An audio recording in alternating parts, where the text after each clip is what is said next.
you're just joining us, you're about to get one hell of a show. If you're coming from TRL, thanks for watching. Things are about to get really loud, really quick. Rage TV, Rage Against the Machine is here, and they're going to get right into it, doing what they do best. Let's kick things off. This is Guerrilla Radio, Rage Against the Machine on MTV's Rage TV.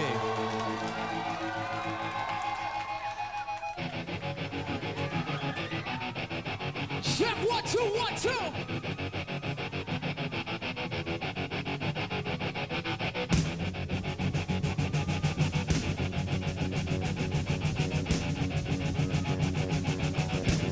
Yo, set it off.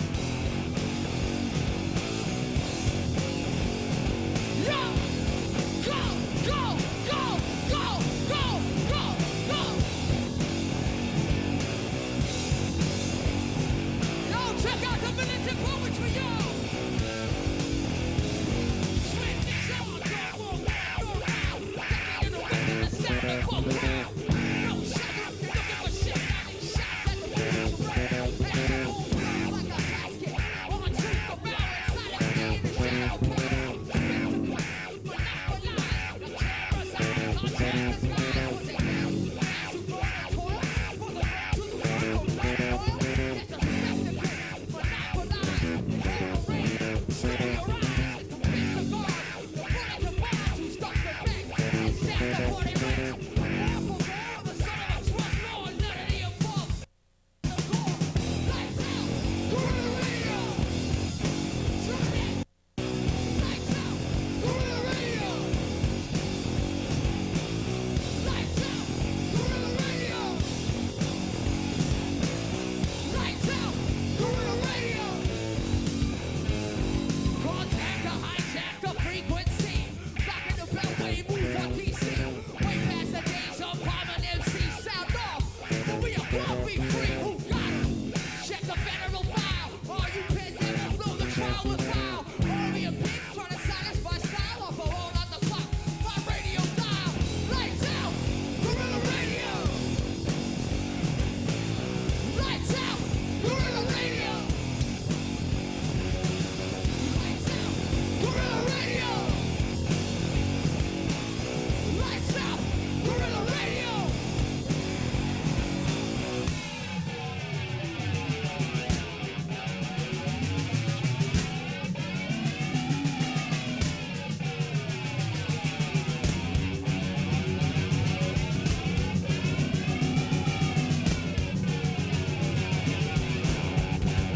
Come on.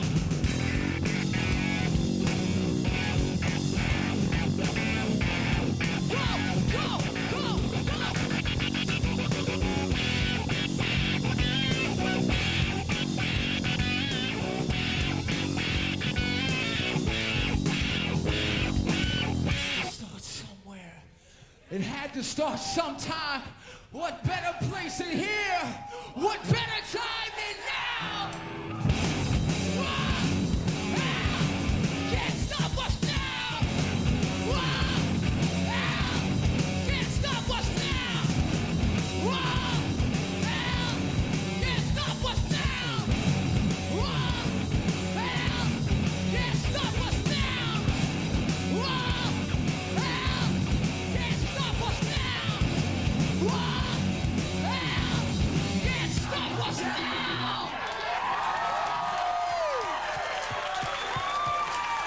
Rage Against the Machine, Guerrilla Radio from the Battle of Los Angeles. Make some noise for Rage. That was the sickest thing I think I've ever seen here at MTV. Unbelievable. The Battle of Los Angeles, new Rage record hit stores yesterday. It's the band's third album, and just like their others, there's more to Rage's music than meets the ear. Here's the story on Rage. We are able to seduce some people in with the music who then are exposed to a different political message. Since hitting the scene with 1992's eponymous debut album, LA-based Rage Against the Machine has been exposing 60s-style activism to often complacent 90s audiences. Putting them back in touch with realizing that their direct participation in events right now can affect history. Rage has sung about and raised money for jailed American Indian activist and accused murderer Leonard Peltier and Mexico's anti-government Zapatista rebels. The band has toured for Rock for Choice and staged controversial benefits for convicted cop killer Mumia Abu Jamal, who supporters say got an unfair trial. We present a very, very different picture than the one that you get from the nightly news, than the one that you get from in your history class. And Rage has helped paint a new musical picture in the 90s, paving the way for other rap-loving rockers like Korn, Limp Bizkit, and Kid Rock. Public Enemy, it was a huge influence of ours, and just hip-hop in general. It was like the idea to take heavy music and hip-hop, mix it together, and come up with something. In 1996, that mix entered the pop chart at #1 on Rage's second album, Evil Empire. The response of the band is, I think, a measure of the depth of indignation and alienation that a lot of young people feel, and that there's no hope and there's no future within the confines of the status quo. And now Rage looks homeward on its new album, The Battle of Los Angeles. Los Angeles is sort of a cultural mixing pot, and there's a lot going on and a lot boiling underneath the surface, so it just seemed really fitting for this record. There's a front that Hollywood puts out to the rest of the world as to what Los Angeles is. The Battle of Los Angeles is our version of the event. There you go. You look young in that. That was a quick look at sort of the backstory of Rage Against the Machine. We're here with the guys right now. That performance was awesome. We'll talk more about it in a minute. We're going to talk with the guys and also going to perform Bulls on Parade in just a bit. We're going to take a quick break. We're going to leave you going to break outside, live in Times Square. We're giving away copies of Rage Against the Machine's new record. So check that out. We'll have more with Rage Against the Machine on Spanking New Music. Rage TV rolls on right after this. Right back.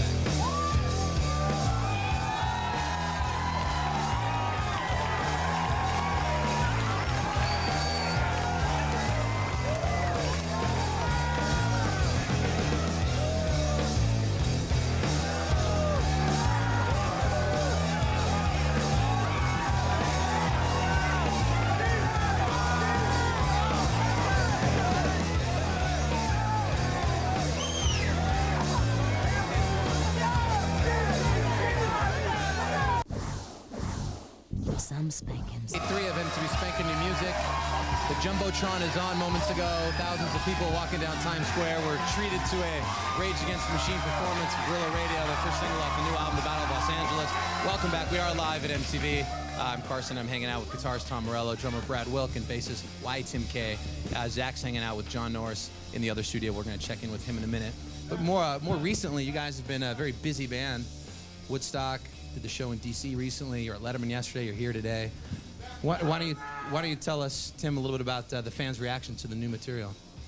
It's crazy. It's better than the old songs. It's unbelievable. For the first time since we've been a band, we're playing new songs and seeing kids respond more so than songs that have always been the highlight points in our set. It's unbelievable. Like, you have to rethink everything. Really? It's nice to see kids going off to songs they haven't heard. Yeah. Right. Yet, which I guess you can't say anymore. And more specifically of those shows, why don't you talk a little bit about this Mexico City show, which has already been touted like the best Rage show ever. What was so special about that particular performance? Go ahead, Tom. Well, we'd never played in Mexico City before, and we got a pretty enthusiastic following there. It was a show that was going to benefit some of the Zapatista communities, and amazingly, a couple days before the performance, we got a note from Subcomandante Marcos, one of the leaders of the Zapatistas, asking us to not give the money to the Zapatista community, but rather to the victims of floods, the people who were most in need there. It was pretty intense, and the crowd was really insane. I understand there's going to be some of that concert's going to be shown on MTV in a couple Yeah, days. actually, it is going to be on. It's going to be on. You can check out. We're showing you footage of it right now. You can see this in its entirety Friday night at 11. They were just absolutely going mental. Let's talk a little bit about, because you guys obviously are a politically charged band, an Evil Empire. If you open up the jacket, you had some suggested reading material on Battle. If you open it up, you guys have a bunch of websites for causes for the kids to go out. What do you ideally expect your fans to do with the material that you give them? Well, I mean, we're constantly surprised by what our fans are doing on their own and what they let us know about. I mean, whether it's combating the use of sweatshops, or whether it's showing solidarity with, whether it's the Zapatistas or with the Anti-Nazi League in Europe, or support for Mumia Abu Jamal or Leonard Peltier, political prisoners here in the States. It's like we've just tried to provide a way for them to plug in or bridge between our audience. People are interested in the lyrics and the message of the band, and ways that they can really get physically they can get their hands dirty in activism. And it sounds like a two-way street between you and your fans. You're like, here's what we're down with, and maybe you probably get they're active and they tell you about causes. Is that true? Yeah, absolutely. I mean, it's not at all the case where our audience is like these, empty glasses that we pour knowledge in. I think Right. the Rage Against the Machine fans, for the most part, are very intelligent, and a lot of them are pretty pissed off, and they've got their own ideas about things. Right. Cool. We need to check out with Zach and John, who are right over at Midtown. What's up, guys? Hey, thanks a lot, Carson. Zach, Tom just mentioned the Zapatista and that cause, but you guys were also in Mexico City in part to show your support of the student demonstrations that have been happening there. Oh, absolutely. For the last 197 days, the students have barricaded themselves in the largest university in Latin America, the Mexican Autonomous University, to protest and demand an end to the privatization of their school. Right. In February, the head administrator announced that he was going to raise tuitions by over 200%, and that this was going to leave, millions of poor families and other students who aren't able to afford education out of the process, just completely write them out of their ability to participate. And really change the whole experience of higher education in Mexico, I would think. Well, absolutely, because, one thing that's kind of, we don't even question here, which is the fact that, kids, once they leave high school, are, it's just assumed that they're going to be paying, severely and go into debt for 20 years, into their lives just to get a higher education. For sure. In Mexico, people have fought for the last, 50 years to protect the free education for all people within the country. We actually have a closer look at this whole situation right now. Zach put together this piece for us and giving us his perspective on the student strikes that have been going on in Mexico City. Check it out.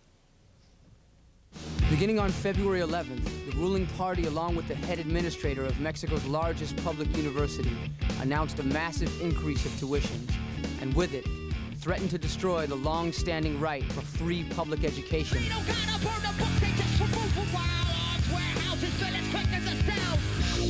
In the spirit of the Zapatistas and the movement of '68, the students responded en masse to defend their rights. Holding strong, they called for demonstrations involving thousands of students and workers who poured into the city's center. The struggle reached a high point when, in the face of police repression, the students on April 20th seized control of the largest university in Latin America, the National Autonomous University of Mexico. Barricading themselves inside, they shut down 95% of its facilities, raising red and black banners declaring a general strike. The students' battle of Mexico City had begun.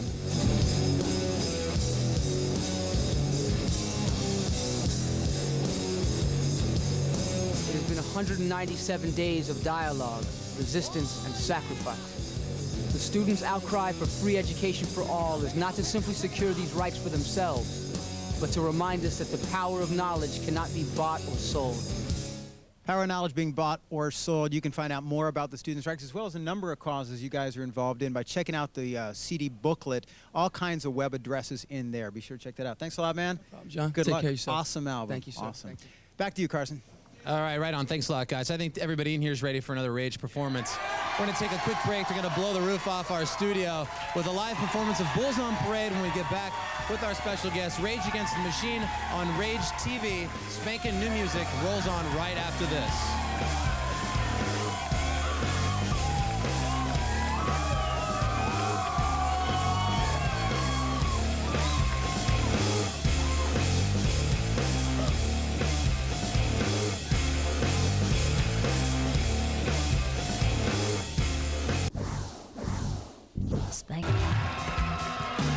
What up? Carson Daly with you. Rage TV in full effect on MTV, spanking new music. We've already seen Guerrilla Radio perform live. Bulls on Parade is going to happen in just a little bit. But I'm with, of course, the man, Tom Morello from Rage Against the Machine. All praise due. Tom, of course, is famous for making a guitar sound like anything but a guitar, which is amazing. So we would love to actually see how you do some of the stuff. And first of all, let's talk about some scratching noises, like on Bulls on Parade. A lot of people think that they're samples, and I should mention on the back of both your records, it says all sounds on this record are made by vocals, bass, drum, or guitar. There are no samples. So why don't you sort of give us a demo? Sure. Well, the guitar has 2 pickups, right? The volume for one of them is turned to 0, so you don't hear anything. The volume on the other one's turned to 10, so it's very loud. So when you switch between the 2, it acts as a kill switch. So if you add like a little sort of white noise to that and rub your fingers along the strings, you get a little...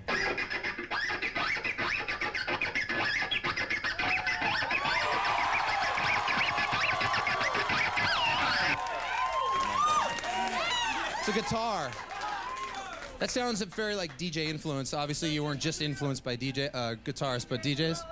Yeah, absolutely. I think that in the last 10 years or so, like the most interesting music rhythmically and dynamically has been from disc jockeys and programmers and things like that.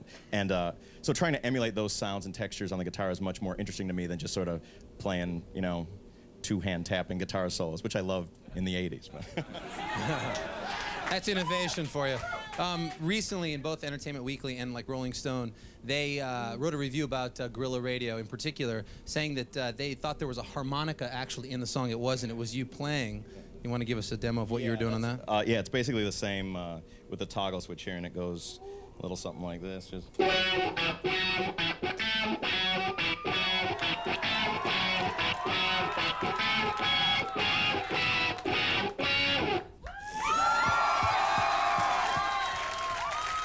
Don't try that at home, all you young guitarists out there. That is insane. And if for Rage fans, of course, if you've ever watched the Rage show at times during the concert, you'll see that Tom sort of takes off from the front and heads back towards your amp, and you sort of kneel down. What are you doing when you're kneeling down? Well, again, I mean, that's to do some sort of DJ emulation stuff as well, where you get feedback from the amplifier and then manipulate it with the toggle switch and with the whammy bar. There's a song on the Battle of Los Angeles called "Sleep Now in the Fire," where the solo section is that. Hear a little bit of that, man? Absolutely. All right, cool. Let's let you go.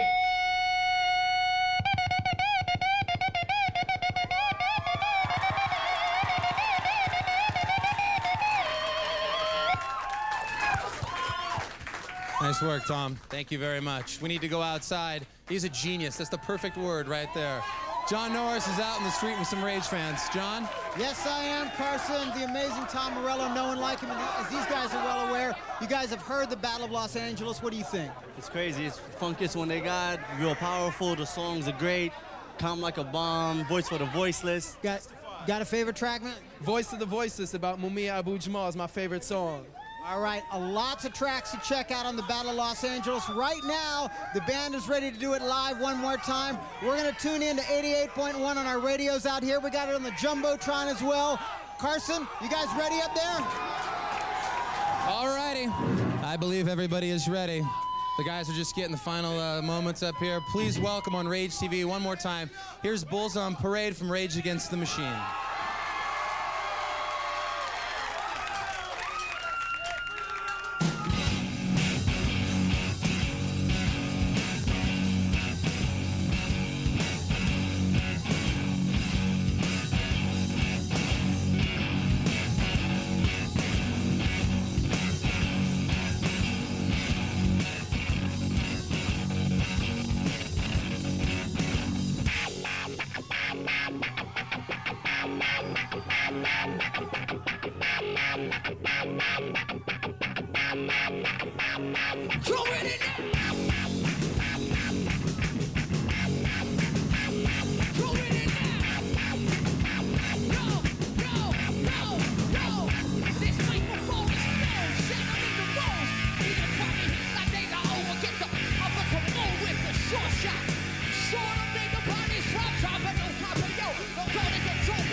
They don't don't gotta burn the books, they just remove them. All to our houses, finish clicking the sounds.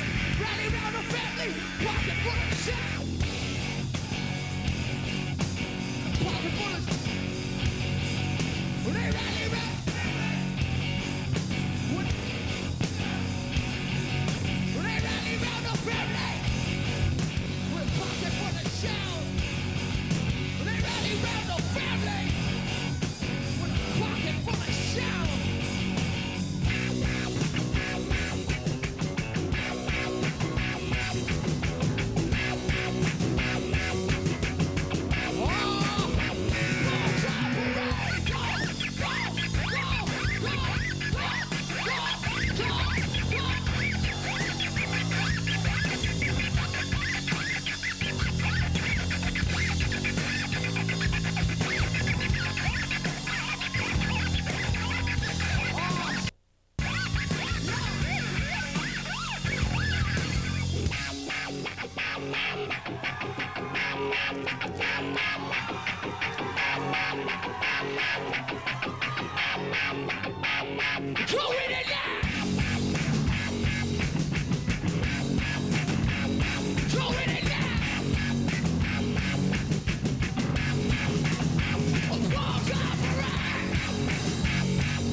Give it up for Rage one more time. We want to thank Y2K and Brad, Zach, and Tom for being here.